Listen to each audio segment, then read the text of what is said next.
ఇక చంటి సింధూర చిన్నప్పుడు ఆల్బమ్ తేగానే అమ్మాయి గారు చూద్దాం అని చెప్పేసి చంటి తీసుకోబోతూ ఉంటాడు. సింధూర ఒక్కసారిగా ఆలోచించి ఆ ఆల్బమ్ని అయితే చంటి చేతిలో నుంచి లాగేసుకుంటూ ఉంటుంది.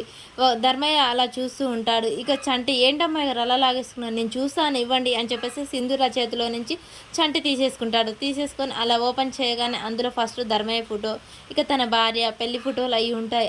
అయ్యగారు మీరు అప్పుడు చాలా బాగున్నారే అని చెప్పేసి అలా అంటూ ఉంటాడు. అవును చంటి చూడు సింధూర కూడా చాలా బాగుంటుంది అని చెప్పేసి అనగానే సింధూర లాగేసుకుంటుంది.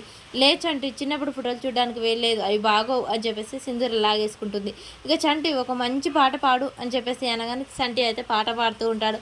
అలా వాళ్ళు పాట పాడుతూ ఉండగానే ఇక చంటి నిద్రపోతాడు. చంటి పడుకున్నాక సింధూర అయితే మళ్ళీ నిద్ర రాక బయటికి వస్తుంది. చంటి వైపు చూస్తూ చంటి దగ్గరికి వస్తుంది. అలా పైనున్న చందమామని చంటిని చూస్తూ కూర్చుంటుంది. సింధూర అలా దగ్గరకు వచ్చి చంటిని చూస్తూ ఉంటాడు. చంటి మాత్రం నిద్రపోతాడు.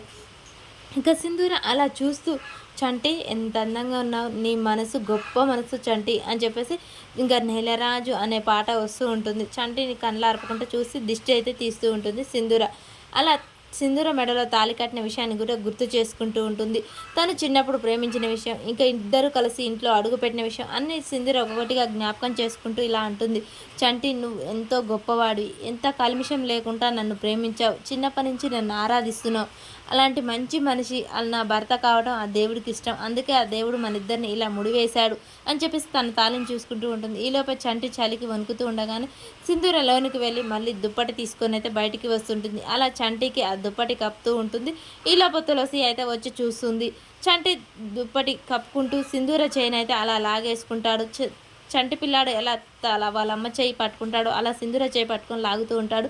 సింధూర మెల్లగా తన చేయి వదిలించుకొని ఇక ఒకసారిగా ఇటు తిరుగుతుంది. తులసి అక్కడ ఉండడంతో సింధూర అయితే షాక్ అయి చూస్తూ ఉంటుంది. ఇక దగ్గరికి వెళ్ళగానే చూడమ్మా చంటి మంచి అమ్మ అది అని చెప్పబోతూ ఉండగానే చూడమ్మా నువ్వు మంచిదానివే, మంచి మనసు, ఇంకా చంటిది కూడా మంచి మనసు, కలమషమ లేని మనసు.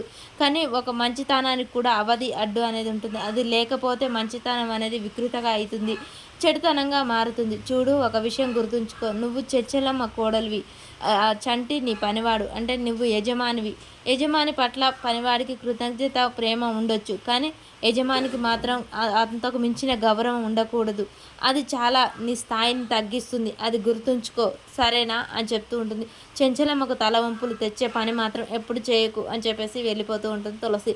ఇంకా సింధూర బాధపడుతూ ఏమీ చెప్పలేక ఇక లోనికి వెళ్ళిపోతుంది. ఈలోపే కళింగ అయితే అక్కడికి వస్తూ ఉంటాడు. ఇక చెంచలమ్మ అడ్డుగా వస్తూ ఉంటుంది. ఒక్కసారిగా చెంచలమ్మని చూడగానే కళింగ షాక్ అయి నిలబడతాడు. ఏంట్రా చెంచలమ్మ లేదు అని చెప్పారు కదా అని చెప్పగానే లేదన్నా ఒక్కతే వెళ్ళింది కోడలు, ఏమి ఇక్కడికి ఎప్పుడు వచ్చిందో నాకు తెలియదు అని చెప్తూ ఉంటారు. ఏంటి ఈ టైంలో ఇవి ఊర కుక్కలు గుంట నక్కలు తిరిగే టైం, కానీ నువ్వేంటి ఇక్కడ నీ కోడలికి కాపలుగా వచ్చావా చెంచలమ్మ అని కళింగ అంటాడు. ఇవి ఊర కుక్కలు గుంట నక్కలు తిరిగే టైం, వాటికి కాపు కాయాలి కదా అని చెంచలమ్మ అయితే గట్టిగా నిలబడి తన చేతిలో కర్ర పట్టుకుంటుంది. ఇక చెంచలమ్మ మాటలు కళింగకు వణుకు పుట్టిస్తూ ఉంటాయి. రేపటి ఎపిసోడ్లో ఏం జరుగుతుందో తెలుసుకుందాం. ఈలోపే ఇక కేశవ అయితే చంటి అడ్రస్ తెలుసుకొని ఆ ఊరు వెళ్తాడు. చూడు బాబు చంటి అనే వాళ్ళ ఇల్లు ఎక్కడ ఇక్కడ అని చెప్పేసి అనగానే అదిగో అండి ఆ ఊరు చివరనే అని చెప్పేసి చెప్తూ ఉంటాడు. ఈలోపే ఇక ఒక పక్క సింధూర వీళ్ళందరూ చిన్ననాటి జ్ఞాపకాలు గుర్తు చేసుకుంటూ ఉంటారు. చంటి తిను అని చెప్పేసి గవ్వలు తినిపిస్తూ ఉంటుంది చంటికి సింధూర. ఈలోపే కేశవ అయితే ఇక కొండగట్టుకు వెళ్ళాడు. చంటి వాళ్ళ అమ్మను కలుద్దామని అక్కడికి వెళ్తాడు. ఇక వీళ్ళిద్దరు ఫోజులు పెడుతూ ఫోటోలు దిగుతూ ఉంటారు. సింధూర కావాలనే ఒక భర్త స్థానం తీసుకొని ఫోటోలు దిగుతూ ఉంటుంది. అక్క పోజ్ మార్చండి అని చెప్పేసి చిన్నప్పుడు ఉత్తగా చేతులతో కెమెరా దించినట్టు అలా దించుతూ ఉంటుంది. ఇక సింధూర అయితే భుజాల మీద చేయి వేసి దిగుతాడు చంటి. అలా వాళ్ళిద్దరు దిగటాన్ని ఎవరైనా చూసారా? చంటే తన కొడుకని కేశవకు తెలిసిపోతుంది.